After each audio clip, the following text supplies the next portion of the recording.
Hello everyone, welcome to Punjab success mantra. आज के lecture में हम 10 एमसीक्यूज देखेंगे रिलेटेड टू साइंस। यहाँ पर कुछ आपको टेक्नोलॉजी से रिलेटेड क्वेश्चंस भी मिलेंगे। अगेन आपके प्रीलिम्स के लिए काफी इंपॉर्टेंट हो जाते हैं, तो जो भी की टर्मिनोलॉजीज हैं वो आपको पता होनी चाहिए। Let's start the session. उससे जाने से पहले आप कुछ हमारे फ्री इनिशिएटिव्स देख सकते हैं। फॉर एग्जाम्पल 10:15 आपसे डेली करंट अफेयर्स डिस्कस किए जाते हैं। जीके का सेशन आपके 3 PM, ऐसे ही एप्टीट्यूड का session at 6 PM। So current affairs issue जो कि अभी हम डिस्कस कर चुके हैं दैट इज 3 PM, ऐसे ही 10 MCQs जो कि अभी रिवाइज कर रहे हैं that is at 9 PM, right. So let's start the session.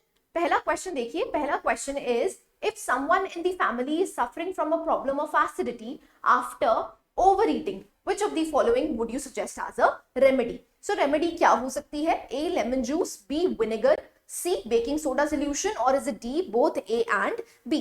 देखिए, आप एसिडिटी के बारे में पूछा जा रहा है, तो यहाँ पर ये वाला जो क्वेश्चन स्पेसिफिक क्वेश्चन है ये आपकी क्लास 10th की एनसीईआरटी से लिया गया क्वेश्चन है।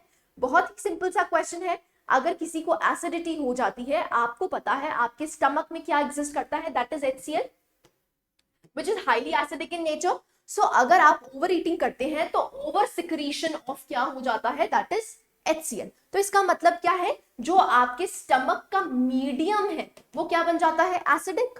तो जब इसको मुझे न्यूट्रलाइज करना है तो आपको क्या यूटिलाइज करना पड़ेगा, that is baking soda solution, मतलब एक बेस यूटिलाइज करना पड़ेगा। सो इसीलिए आंसर क्या बन जाता है, दैट इज सी। बहुत ही सिंपल क्वेश्चन है, क्योंकि अगर हम ए और बी को देखते हैं ये दोनों ही क्या है, एसिड्स हैं। तो ऑब्वियस सी बात है, अगर आप एसिड्स यूटिलाइज करेंगे तो एसिडिटी इंक्रीज हो जाएगी, लेकिन अगर हमें एसिडिटी को डिक्रीज करना है तो आपको क्या मिक्स करना पड़ेगा, अ बेस। सो यहाँ पर बेकिंग सोडा सोल्यूशन क्या है, दैट इज अ बेस। सो आप देख सकते हैं एंटासिड जिसको बोलते हैं वो वर्क कैसे करते हैं। अगर आपकी बॉडी में एक्सेस ऑफ HCl बन जाता है, जिसकी वजह से आपका जो स्टमक का मीडियम है दैट बिकम्स एसिडिक, तो आपको क्या खाना पड़ेगा, दैट इज बेस लेना पड़ेगा, जिससे कि एक न्यूट्रलाइजेशन रिएक्शन हो पाए, सॉल्ट और वाटर बन पाए।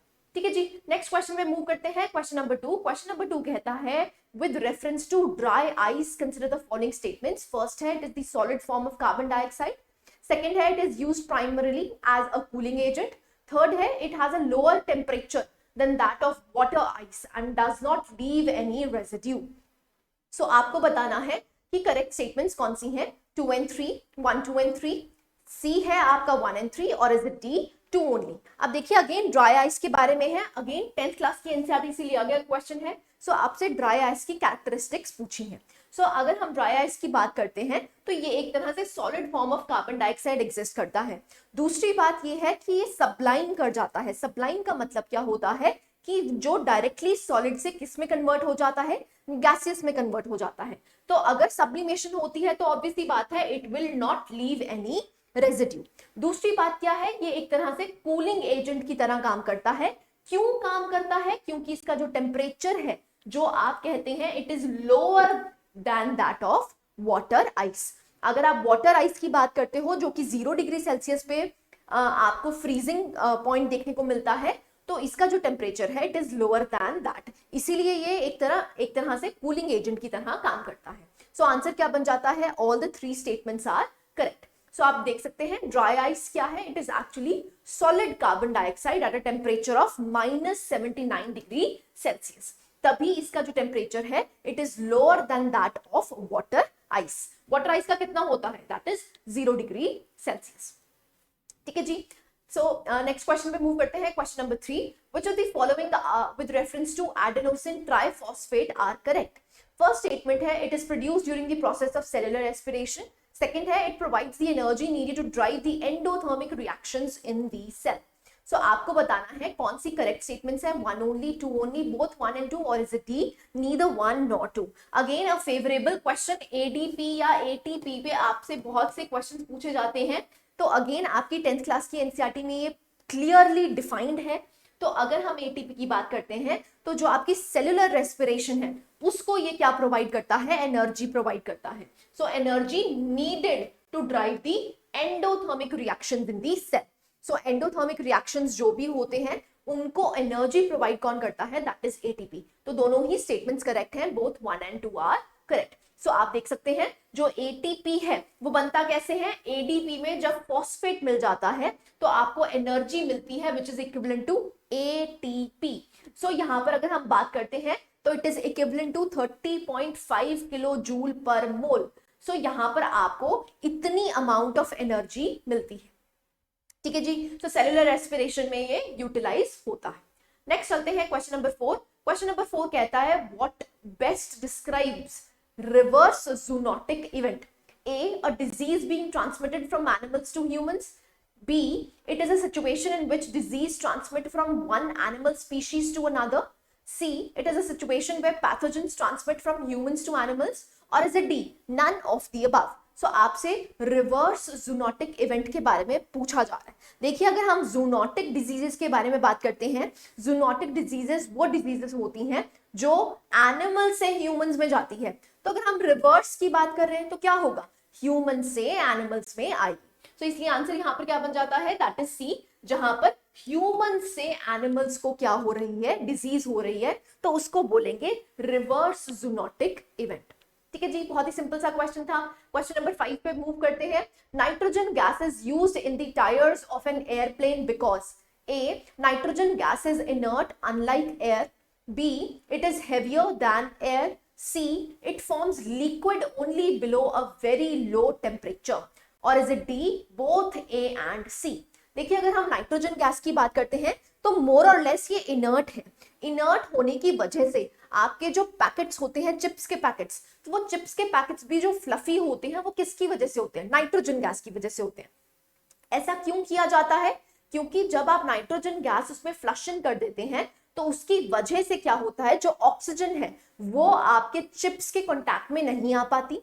तो जब तक नाइट्रोजन गैस उसमें होती है तो क्या होता है, एक तरह से वो इनर्ट गैस की तरह एक्ट करती है और आपके चिप्स जो हैं वो फ्रेश रहते हैं, नहीं तो क्या होंगे, ऑक्सीडाइज हो जाएंगे। तो इसीलिए ऐसे ही जो नाइट्रोजन गैस है वो एक तरह से इनर्ट गैस है, किसी और गैस के साथ रिएक्ट नहीं करती है, जिसकी वजह से यहाँ पर हम उसको टायर्स में यूटिलाइज करते हैं।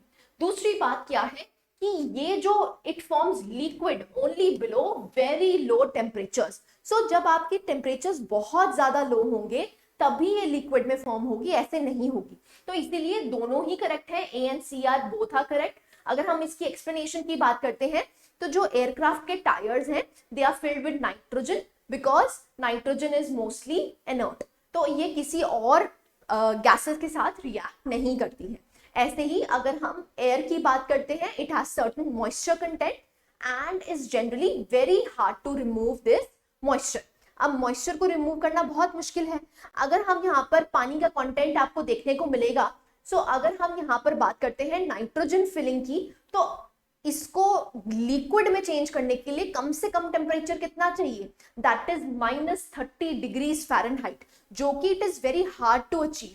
इसीलिए हम इसको यूटिलाइज करते हैं इन दी एयरप्लेन टायर्स। ठीक है जी, सो अगर हम बात करते हैं, nitrogen doesn't form a liquid till -173 degree Celsius and pure nitrogen has almost no moisture. So कोई भी मॉइस्चर एग्जिस्ट नहीं करता है। ठीक है जी, नेक्स्ट क्वेश्चन पे मूव करते हैं। Question number 6। क्वेश्चन नंबर 6 कहता है a person stands on loose sand and then lies down on it. He goes deeper into the sand while standing than while lying down. Which one of the following is the reason? अब आपसे पूछा गया है कि अगर sand पे कोई इंसान खड़ा है और कोई इंसान लेटा हुआ है, तो वो कहते हैं कि वो धंसेगा कब, सैंड में धंस कब जाएगा, जब वो खड़ा है। लेकिन अगर वो लेटा हुआ है तो वो नहीं धंसेगा। तो ऐसा क्यों होता है, रीजन पूछा है। सो ए है आपका the weight of the body is lesser while standing up. B है the density of the human body is lesser than sand. C है the pressure on the sand is higher while standing up. Or is it D, there is more friction between the body and the sand while lying down. So यहाँ पर आपको pressure और area का relationship पूछा गया है। Again 10th class की NCERT से लिया गया क्वेश्चन है। Pressure is equal to force upon area. So इसका मतलब क्या है, अगर हम प्रेशर और एरिया की बात करते हैं तो इनवर्सली प्रोपोर्शनल है। अगर आपका एरिया ज्यादा होगा तो प्रेशर कम होगा। अगर इंसान लेटा हुआ है तो इसका सरफेस एरिया बढ़ गया है, अगर सरफेस एरिया बढ़ गया है तो प्रेशर कम हो गया है। इसी की वजह से जब वो लेटा हुआ है तो वो सैंड में धंसेगा नहीं, लेकिन अगर वो खड़ा हुआ है तो वो सैंड में धंस जाएगा। ठीक है, इसीलिए आंसर क्या बन जाता है, that is C. So answer is C. Next question पे मूव करते हैं, क्वेश्चन नंबर 7। क्वेश्चन नंबर 7 कहता है the colour of the sun appears reddish during sunset. इसके पीछे का फिनोमेना बताइए कि क्यों आपको जब भी सनराइज या सनसेट होता है तो आपको स्काई का कलर कैसा देखने को मिलता है, that is reddish. So A है absorption of light rays by the atmosphere, B है human eyes are not sensitive to the other colours during that part of day, C है scattering of light rays by atmospheric particles, or is it D, the sun emits different wavelengths of light during different times of the day। अब देखिए again 10th class की NCERT से लिया गया question है, बहुत ही सिंपल है। अगर आपको फिनोमेना आता है तो आप आंसर इजीली कर सकते हैं। अगर हम आंसर की बात करते हैं तो ये फिनोमेना कौन सा है, that is scattering of light. देखिए अगर हम बात करते हैं जब भी सन ओवरहेड होता है, क्या होता है, ओवरहेड होता है, so little of the blue light is scattered. So यहाँ पर स्कैटरिंग बहुत कम होती है, जिसकी वजह से आपको सन कैसा अपीयर दिखता है, कैसा देखने को मिलता है, that is white. On the other hand जब उसको सबसे ज्यादा डिस्टेंस, क्योंकि सनसेट और सनराइज में जो आपका सन है वो होराइजन पे होता है, इसका मतलब क्या है, यहाँ पर आपको मैक्सिमम डिस्टेंस ट्रैवल करना होता है। जब आपको मैक्सिमम डिस्टेंस ट्रैवल करना होता है तो जो भी ब्लू लाइट होती है ये स्कैटर अवे हो जाती है, क्योंकि इसकी वेवलेंथ बहुत कम होती है। किसकी वेवलेंथ सबसे ज्यादा होती है, दैट इज रेड। सो इसीलिए आपको ये मेनली क्या देखने को मिलता है, रेड कलर का देखने को मिलता है, क्योंकि ज्यादातर जो ब्लू लाइट होती है वो स्कैटर हो जाती है। तो स्कैटरिंग इफेक्ट से आपको ये देखने को मिलता है। ठीक है जी, नेक्स्ट क्वेश्चन पे मूव करते हैं, क्वेश्चन नंबर 8। क्वेश्चन नंबर 8 कहता है हाइपरस्पेक्ट्रल इमेजिंग के बारे में पूछा गया है। Is an imaging technique in which electromagnetic radiations of different frequencies can be captured, which of the following are well known applications of hyperspectral imaging। देखिए अगर आपने स्पेस एंड टेक्नोलॉजी के कुछ बेसिक्स भी पढ़े हैं, अगर आपने न्यूज में हाइसिस पढ़ा हो तो आप ये क्वेश्चन आसानी से कर सकते हैं। तो हाइपरस्पेक्ट्रल इमेजिंग के बारे में पूछा गया है कि इससे हम एप्लीकेशंस क्या क्या कर सकते हैं। फर्स्ट है identification of tree species with in a forest, second है मिनरल एक्सप्लोरेशन, थर्ड है detection of bats by converting very high frequency signals into low frequency signals. अब देखिए हाइपर स्पेक्ट्रल इमेजिंग के बारे में पूछा गया है, आपको बताना है करेक्ट ऑप्शंस कौन सी है, 1 and 2, 2 only, 1 2 3, और इज इट 1 only।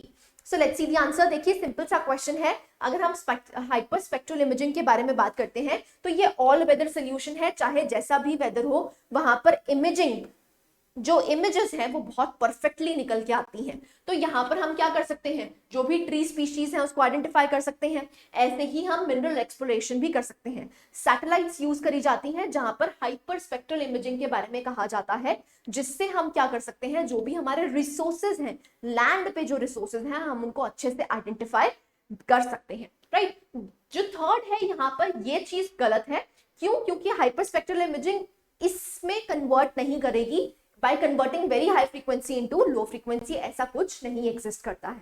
So जो bad detectors हैं they use sound frequency converters to convert the ultrasound frequency into audible frequencies। So bad detectors जो होते हैं वहां पर sound frequency utilize होती है, ना कि hyperspectral imaging। Done। Next question पे मूव करते हैं, क्वेश्चन नंबर 9। इंटरनेट कुकी के बारे में पूछा गया है। देखिए जब भी आप इंटरनेट ब्राउजर खोलते हैं, गूगल खोलते हैं, तो गूगल में आप जब किसी भी साइट पे जाते हैं तो वहां पर एक बॉक्स आपको देखने को मिलता है कि are you interested in accepting the cookies. वो कुकीज क्या होते हैं, तो वो ही क्वेश्चन पूछा गया है, व्हाट आर इंटरनेट कुकी। ठीक है जी, ए है it is a warning displayed on the web page that cautions viewers against the contents of the web page. B है it is an advertisement on a web page that charges viewers when they click on it। C है it is a message given to a web browser intended to better guide the viewers through customization of web pages। D है it is a highlighted text on a web page which can lead viewers to another web page when they click on it। देखिए अगर हम यहाँ पर web cookies की बात करते हैं तो ये एक्चुअली में क्या है, ये एक तरह से गाइड की तरह काम करता है, जो कि आपके इंटरनेट के एक्सपीरियंस को और भी अच्छा कर सकता है। फॉर एग्जाम्पल आप किसी साइट पे जाते हैं and you accept the cookies, तो इसका मतलब क्या है, जब आप उसको ब्राउज कर रहे हैं तो वो वहां पर आपको डिटेल्स प्रोवाइड करता रहेगा। तो एक तरह से व्यूअरशिप आपकी बेटर हो सके उसके लिए ये कुकीज को यूज किया जाता है। सो अगर हम यहाँ पर बात करते हैं ऑप्शंस की, तो आंसर क्या बन जाता है, that is C.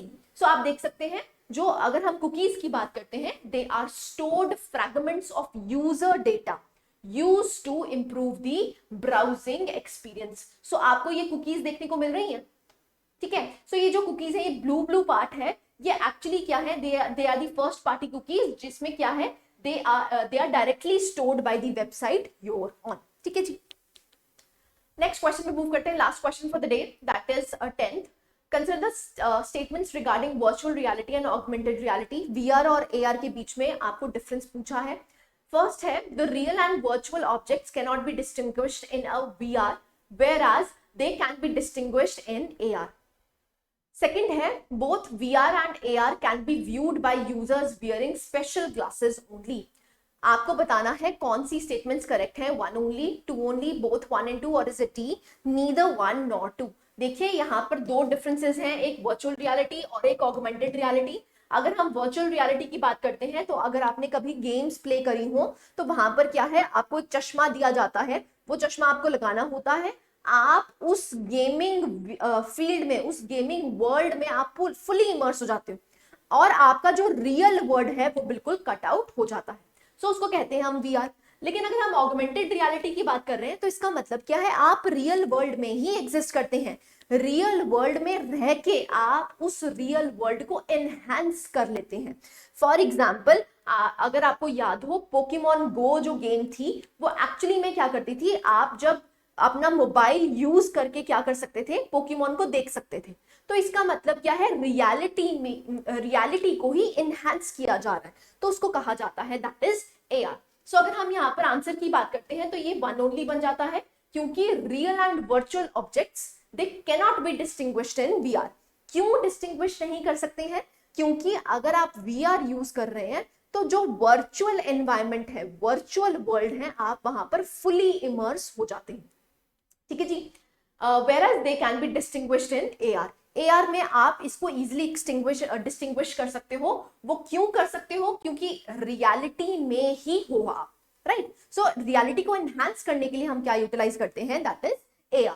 For example, Google Maps जो आप यूटिलाइज करते हैं, वो भी क्या है, that is augmented reality, right. So आप देख सकते हैं, वर्चुअल रियलिटी में एक आर्टिफिशियल एनवायरनमेंट होता है, जिसमें आप रियल वर्ल्ड से बिल्कुल कट ऑफ हो जाते हैं। अगर हम ऑगमेंटेड रियलिटी की बात करते हैं, तो ये ऑगमेंट करता है, रियलिटी को ही ऑगमेंट करता है, एनहांस करता है। अगर हम मिक्स्ड रियलिटी की बात करते हैं, तो मिक्स्ड रियलिटी में क्या है, आप ऑगमेंटेड रियलिटी और आप अपनी वर्चुअल रियलिटी को भी यूटिलाइज करते हैं, ठीक है जी। So these were the 10 questions. I hope you like the lecture. Thank you very much.